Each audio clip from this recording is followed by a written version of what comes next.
Palworld, right? That's a thing now. I don't know if I have a lot to say about this game, but everything I've seen from it is at best. I don't get what's so interesting about it. Well, maybe that's wrong. I think first and foremost, we have to talk about how the game looks. Every video I've seen from it literally just looks like they ripped the base of Fortnite and just put Pokemon in it. Like, all the animations look the same. I see the mining animation, I'm just like, yeah, that's just Fortnite again. So, you know, not off to a great start. Furthermore, it's obviously just a Pokemon clone, right? Catch monsters, use them to do whatever you want.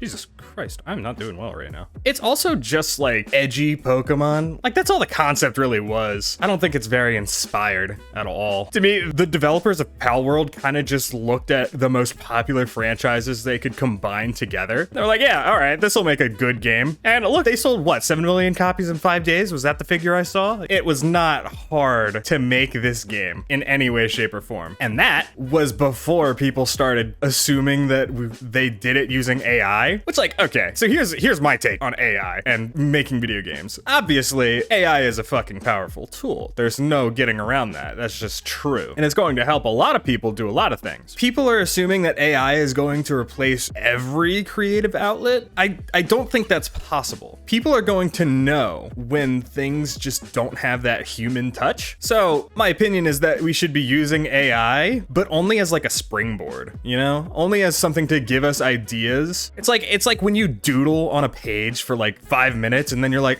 oh, I think I see a thing in all of these little scraps of drawings, you know? That's all we should be using AI for. It's the only thing that's really gonna make us more creative as a whole. Because it's just writer's block in general. That's usually the biggest problem with most creative endeavors, is running out of ideas. So if we use AI to give us ideas and then put more flavor into it, dude, what is going on? I think the controversy surrounding Palworld is like half justified, half not. In terms of the AI, if they did use AI to just lazily make models and whatnot, fuck that. Nah, I don't think they deserve any of their success. But if they use it as a springboard for their designers to come up with different ideas that Game Freak hasn't come up with, that's fine. That's totally fine. Because I think Game Freak should be doing that too. A lot of the Pokemon designs have been shit for a while now. Most people would argue that it started in Gen 5, that the designs just started going right downhill. I don't think that's entirely true. I think it took them till Gen 7 for things to really start slowing down, because they still had Mega Evolutions and stuff like that. They still had some creative ideas with those, but it's definitely clear that Game Freak was losing the creative juice for a while, and we're finally seeing just how bad it's getting. And that's why they're remaking so many games, because people like the old ones, and they know they'll sell because we already like those. It's nostalgia. Is this a bad idea? This might be a bad idea. I don't know why I'm here. Because I have a durable gas mask. Oh shit! There's still more? Where the fuck are the rest of the spores? Right. No, that was such a fucking clutch maneuver. Shouldn't have ever been in a situation like that to begin with. Down for the count. Oh, I can go get a Pack-a-Punch. Oh yeah, I gotta do the Riveter. Oh boy, if you haven't seen the Riveter in action, just wait. As soon as I get this thing Pack-a-Punched, you will see how dog water this thing truly is. This thing might actually be the worst gun to ever exist in zombies. Like, I truly think there is no lower. Which is an absolute disgrace. This thing is a full auto shotgun. How is it bad? They managed to make it bad, which is a miracle. But this thing is bad.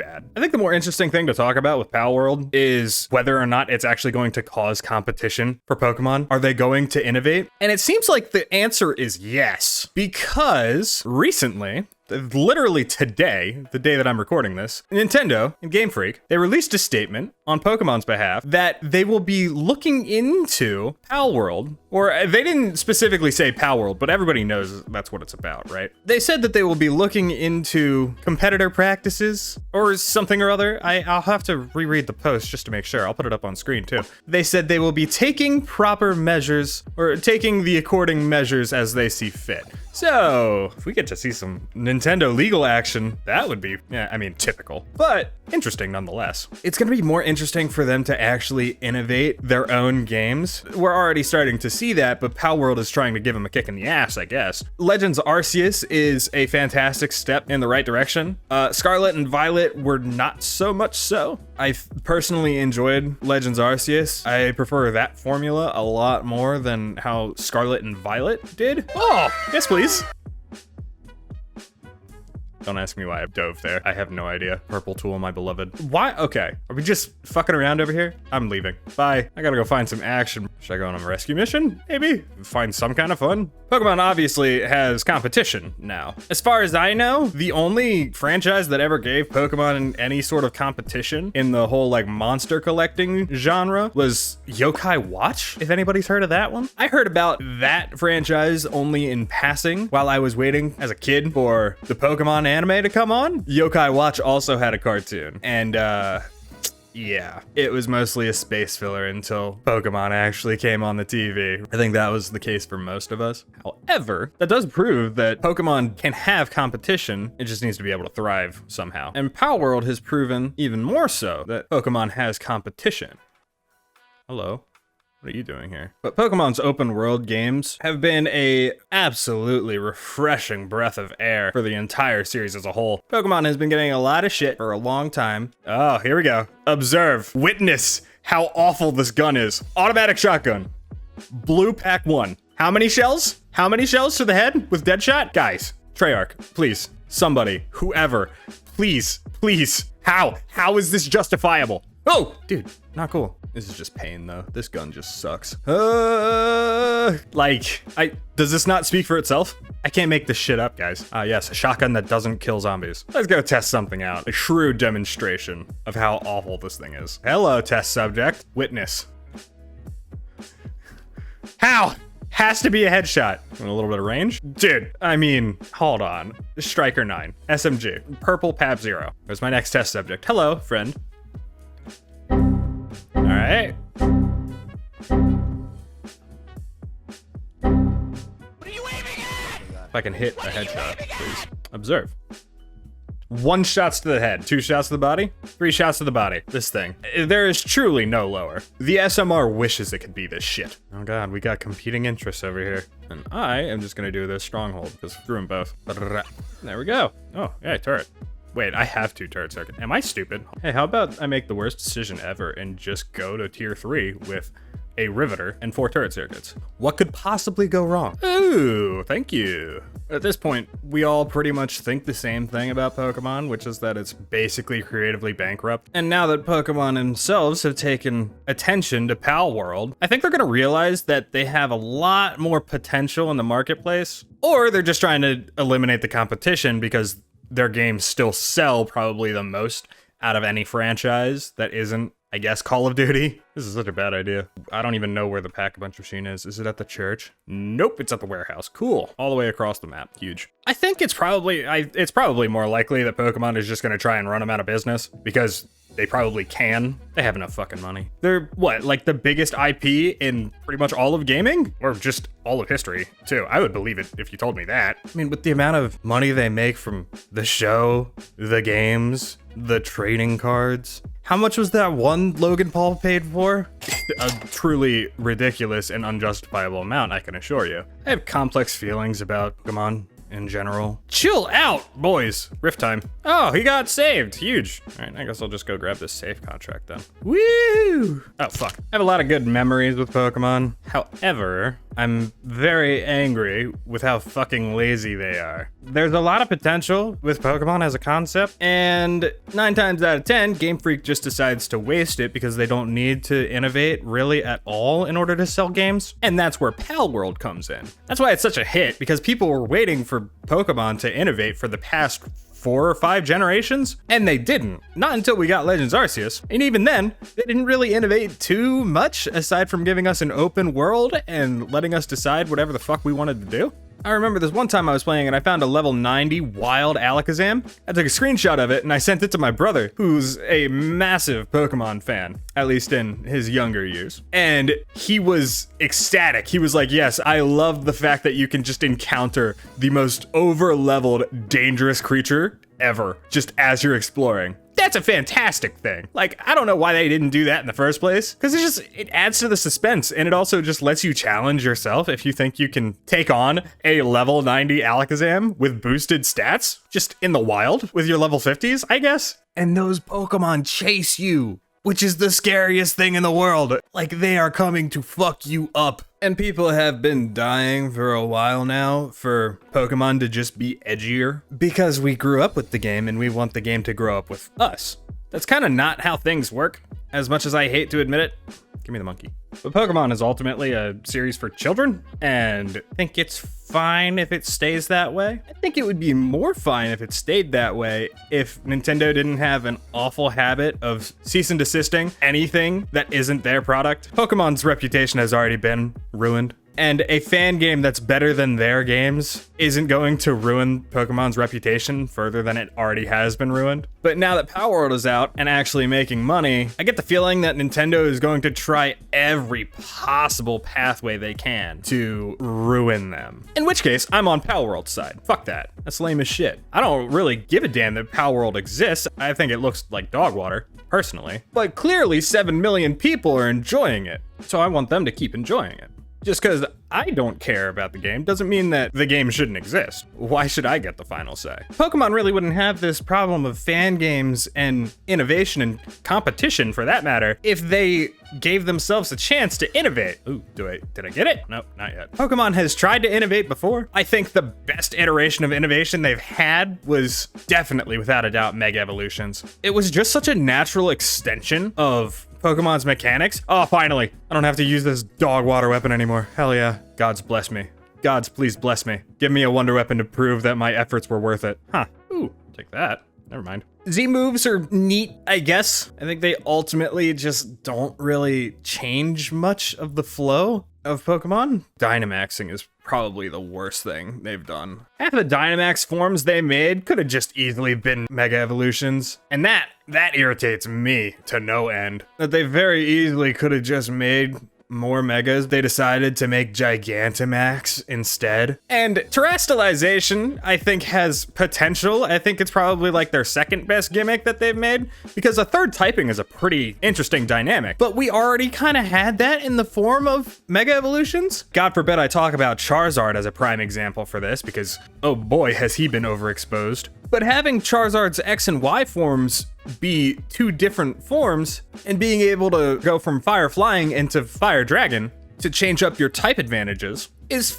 phenomenal. So the terrestrialization mechanic is already kind of out the window because we've had something like it already and they didn't capitalize on it. Every other mechanic that they've introduced has just been a worse or diluted version of something they've done before, and it infuriates me. Everything after Mega Evolutions is just a diluted form of Mega Evolutions, I guess minus Z moves, which gives it a novelty, I suppose.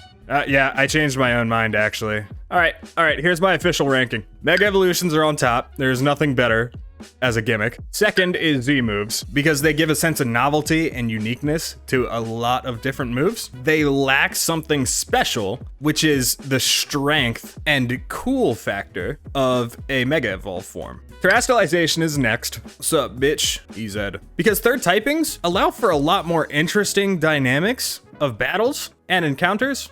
And last is obviously Dynamax, because oh yay, big Pokemon. It's just boring. The least interesting mechanic they could have gone with. Because even the Dynamax forms, like I said, the different G-Max forms, they could have easily just made them Megas instead, and they would be so much cooler. And yeah, I get that that argument is a little strange when you think that Pikachu has a unique Dynamax form or whatever, where he has like the Thundercloud tail, which is cool. But like, what's to say that there's not like divergent evolution that gives Megas? They could do whatever they want. Evolution is a very unique phenomenon, right? So who's to say that a first or second stage Pokemon can't Mega Evolve? I don't think that's out of the question. Dynamax is just the most uninspired thing in the entirety of Pokemon. It is the most distilled and boring form of Megas. And this gimmick after gimmick after gimmick routine that Pokemon has had for the past 4 generations has become so grating. I think if they just kept exploring the Mega Evolution mechanic and then also expanded into an open world adventure game, Pokemon would be in a significantly better place than it is. And the frustrating mediocrity that Pokemon has had for years upon years is why we get things like Palworld, because we had things like Pokemon Uranium before, Obsidian too, which were allegedly phenomenal fan games that modern Pokemon games couldn't hold a candle to. And I wish I could play them, but I can't because I don't know how to get them. And as far as I knew, Obsidian and Uranium weren't open world games, right? They were just the Pokemon formula, but better. And then they started doing the open world shenanigans with Sword and Shield, and I was here for it, just not for Sword and Shield, because those games are lame. So many green tools. And after Sword and Shield, they got Legends Arceus in the mix. And I love that game to bits. It was such a refreshing change for Pokemon. The formula got changed so drastically. And while I think there's a lot that Arceus can improve on, and I hope they keep doing Legends games since they have lots of mythic Pokemon that they can build lore upon. Like they could do one for Celebi and Deoxys. Whoa! I'm sorry, huh? What the fuck? A VR11 case in a tier 1 infected stronghold? What a fucking find. All right, Chief, come on. Get on your plane, brother. Are you just kill farming? Am I getting the wrong idea here? See, I want Pokemon to do good, but the rate at which they put out embarrassingly mediocre product infuriates me to literally no end. Yeah, I pick up a Pokemon game every now and again because I do like its formula, but that doesn't mean I'm okay with it staying like that forever. That's also why I'm an advocate of objective-based zombies too, because as much as I love Black Ops 3 and will play it to my dying days, sometimes I want to do something else. That's why I'm here. I think the biggest reason that Palworld got so popular so quickly is because they finally answered the prayers of so many latent Pokemon fans. Finally hearing that, hey, somebody made a game that really gets what it means to be an old school Pokemon fan, which I don't know if that's exactly the case. I do think there's a lot of merit in saying that people had been waiting for Pokemon to innovate for the longest time, and now that Palworld has done that, just with a more boring coat of paint, people are praying, at least, that Pokemon will take the hint and do something new and interesting and fresh. And I think Pokemon's gonna try everything they can to not change. I think that's why they're trying to C&D Palworld or something similar. Oh wait, the storm is right here. Uh-oh. Oh, sweet, I made the right guess. And while I think the idea of Pokemon with guns is just too edgy for anybody over the age of 16, I do understand why it got so popular. Because I don't think it's exactly Pokemon but with guns that got it popular. I think it's the frustration with Pokemon's mediocrity